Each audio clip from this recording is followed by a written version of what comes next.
قربانی ہم مسلمانوں کے دلوں میں ایک خاص جگہ رکھتی ہے۔ سورۃ الحج میں اللہ تعالیٰ نے فرمایا، اللہ کو ان کا گوشت یا ان کا خون نہیں پہنچتا بلکہ تمہارا تقویٰ پہنچتا ہے۔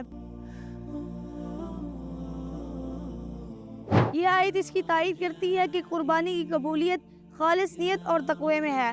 وقف قربانی کا مقصد صرف قربانی کرنا یا گوشت کی تقسیم کرنا نہیں ہوتا، بلکہ اس کا مقصد تو یہ ہے کہ ضرورت مند مستحقین تک بروقت اور منظم طریقے سے گوشت کو پہنچایا جائے۔ الکحف رضاکار قربانی کے لیے صحت مند جانوروں کا انتخاب کرتے ہیں اور انہیں الکحف فارم میں انتہائی نگہداشت صاف ستھرے ماحول میں رکھا جاتا ہے۔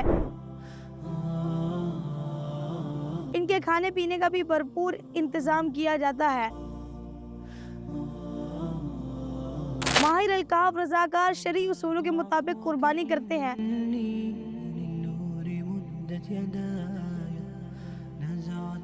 قربانی کا سارا عمل علماء کرام کے زیر نگرانی اور جدید آٹومیٹک مشینوں کی مدد سے کیا جاتا ہے۔ اس سارے مرحلے میں صفائی ستھرائی کا بھی خاص خیال رکھا جاتا ہے۔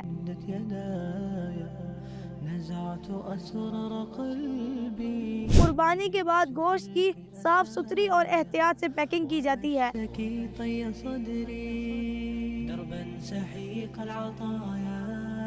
اس کے بعد الکحف رضاکار ملک بھر میں ضرورت مندوں اور سیلاب و زلزلہ سے متاثر خاندانوں تک گوشت کی تقسیم کر کے ان کی خوشی کو حقیقی خوشی بنانے میں اپنا کردار ادا کرتے ہیں۔